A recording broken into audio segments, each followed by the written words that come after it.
Assalamualaikum warahmatullahi wabarakatuh. Hai guys, kami dari kelompok 3. Di sini kami akan menjelaskan tentang bisnis model kanvas dari aplikasi alarm yang telah kami rancang sebelumnya. Nah, sebelum lanjut kami akan memperkenalkan diri terlebih dahulu. Kelompok 3 ini terdiri dari 4 orang. Salah satunya saya sendiri, Kurnia Prayogi, dan rekan-rekan saya. Saya Nur Asia. Saya Yelpi Dianahyu. Nama saya pada spesial Pak. Oke, sebelum lanjut kita harus tahu dulu nih apa sih bisnis model kanvas itu. Nah, bisnis model kanvas itu adalah sebuah model bisnis yang menggambarkan dasar pemikiran tentang bagaimana sebuah organisasi atau perusahaan menciptakan, menyerahkan, dan juga menangkap nilai. Bisnis model kanvas itu sendiri merupakan sebuah tools dalam strategi manajemen untuk menerjemahkan konsep, konsumen, infrastruktur, maupun keuangan perusahaan dalam bentuk elemen-elemen visual pada sebuah kanvas. Nah, bisnis model kanvas ini diciptakan oleh Alexander Osterwalder. Bisnis model kanvas ini memiliki 9 building blocks dalam satu lembar kanvas yang akan menjelaskan tentang panduan untuk mengarahkan bisnis yang akan berjalan itu seperti apa dan bagaimana. Nah, yang pertama itu terdiri dari customer segment, kemudian blok berikutnya ada value proposition, blok yang ketiga ada channel distribution, yang keempat ada customer relationship, berikutnya ada revenue stream, kemudian key resource, key activities, key partners, dan juga blok yang terakhir adalah cost structure. Jadi, pada kesempatan kali ini kita akan membahas tentang bisnis model kanvas dari perancangan bisnis aplikasi yang kami buat, yaitu alarm. Nah, dari perancangan bisnis aplikasi alarm ini, kita akan memulai bisnis model kanvas ini dari customer segment. Nah, berikut adalah penampakan dari kanvas, maksud saya bisnis model kanvas dari aplikasi alarm pengingat yang kami buat. Nah, di sini terdapat 9 blok. Oke, mari kita langsung saja jelaskan dari setiap bloknya. Oke, kita masuk pada blok yang pertama, yaitu customer segment. Nah, pada customer segment ini, hal ataupun key point yang sangat penting yang harus ada pada customer segment itu yang pertama ada rasa sakit yang dialami oleh pengguna ataupun user. Nah, pada alarm, rasa sakit yang dialami oleh kebanyakan orang itu adalah orang merasa memiliki kebiasaan buruk, yaitu suka mematikan alarm saat alarm berbunyi.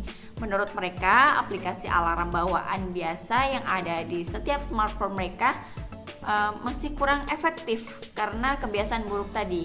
Nah, pasti di sini banyak teman-teman sekalian yang memiliki kebiasaan buruk tersebut kan?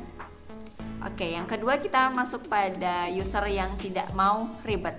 Nah, customer segment pada alarm selanjutnya yaitu pengguna nggak mau ribet mengatur dua aplikasi yang berbeda untuk setiap kegiatan ataupun waktu yang diinginkan. Seperti yang kita tahu bahwa setiap smartphone memiliki aplikasi alarm bawaan dan juga aplikasi agenda pengingat yang berbeda. Karena hal tersebut, maka pengguna akan merasa ribet karena harus mengatur aplikasi yang berbeda. Kemudian customer segment berikutnya ada menunjukkan detail dari customer yang akan dituju. Jadi di sini kami menuliskan secara detail umur dan juga jenis kelamin yang customer kami tuju gitu, untuk memudahkan dalam mencapai target customer pada aplikasi alarm ini. Oke, yang kedua, blok yang kedua yaitu value proposition. Pada value proposition akan menyediakan solusi untuk problem yang ada pada customer segment sebelumnya yang saya jelaskan. Value proposition dari alarm adalah menyediakan aplikasi alarm yang mudah didapatkan secara gratis. Kemudian aplikasi alarm yang menawarkan fitur yang bisa menggabungkan antara fungsi alarm dan juga pencatatan agenda sekaligus, dengan tampilan aplikasi yang menarik dan juga dengan beragam pilihan suara ataupun nada yang dapat dipilih oleh pengguna sebagai nada alarm pengingat mereka. Oke, blog berikutnya akan disampaikan oleh rekan kami yaitu Nur Aisyah. Silakan Nur Aisyah. Terima kasih kepada Kurnia Paryogi. Baiklah, di sini saya akan menjelaskan tentang blok selanjutnya yaitu channel distribution. Bagaimana startup Anda berkomunikasi dengan pelanggan, yang artinya bagaimana aplikasi pembaca agenda otomatis saat alarm berbunyi sampai kepada orang lain. Channel distribution yang kami gunakan pada aplikasi ini yaitu dengan melalui Play Store, App Store, promosi via Google, Facebook ADS, dan yang paling penting yaitu distribusi secara organik. Maksudnya dari mulut ke mulut. Misalnya si A telah mendownload aplikasi ini dan ia akan menceritakan kepada orang lain sehingga orang lain tertarik ingin mendownload aplikasi pembaca agenda otomatis saat alarm berbunyi. Blok keempat yaitu Customer Relationship, merupakan mekanisme yang berhubungan dengan pelanggan. Tujuannya untuk meningkatkan interaksi sehingga tidak berpaling kepada produk kompetitor, yang artinya bagaimana cara aplikasi pembaca agenda secara otomatis saat alarm bunyi dapat menumbuhkan kecintaan ke customer. Di sini customer relationship yang kami gunakan melalui fitur yang bisa menggabungkan fungsi alarm dan pencatatan agenda.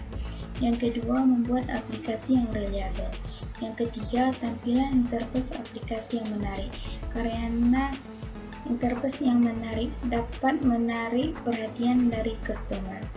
Baiklah, blog selanjutnya akan dijelaskan oleh teman saya Yelpi Dwi Anahya. Terima kasih kepada Nur Asia. Baiklah, kita masuk ke blok yang kelima yaitu revenue stream. Revenue stream yang dimaksud ini adalah aktivitas dari bagaimana produk tersebut dapat menghasilkan uang. Revenue stream dari aplikasi alarm pengingat agenda ini yaitu berasal dari iklan yang sudah dipasang pada aplikasi alarm tersebut. Selanjutnya, blok yang keenam, key resource. Key resource adalah sumber daya apa saja yang dibutuhkan untuk membuat produk aplikasi alarm tersebut. Contohnya yaitu sumber daya manusia dan sumber daya alam. Pada aplikasi alarm, sumber daya manusia yang dibutuhkan adalah developer atau programmer Android dan iOS, desainer, sound engineer, dan marketing. Baiklah, untuk blok selanjutnya akan dijelaskan oleh rekan kami Paras Faisal Farham. Kepada Paras, kami persilahkan. Baik, terima kasih kepada Yelvi. Nah, di sini saya akan menyambungi hasil penjelasan dari si Yelvi ya. Yaitu yang ketujuh ada key activity. Key activity akan menjelaskan aktivitas apa saja yang akan dilakukan oleh key resource yang telah kita miliki sebelumnya. Di sini akan menjelaskan mengenai standar operasional prosedur dari awal brainstorming, idea, hingga tahap-tahap selanjutnya. Kemudian ada nomor 8, yaitu key partner. Key partner di sini adalah partner yang akan mensupport bisnis kita. Contoh key partners pada aplikasi alarm, partner yang kita miliki yaitu media. Ketika media memuat berita tentang produk yang dihasilkan, maka otomatis jumlah user yang akan mengetahui tentang produk kita akan semakin banyak. Nah, kemudian akan dilanjuti oleh di Kurnia. Silahkan Kurnia.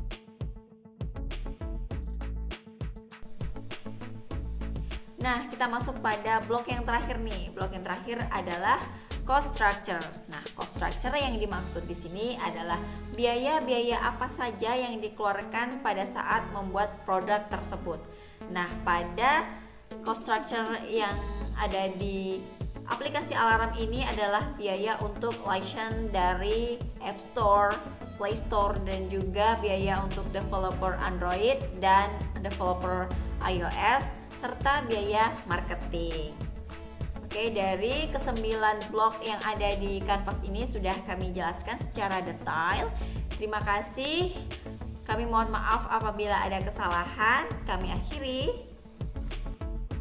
Wassalamualaikum warahmatullahi wabarakatuh.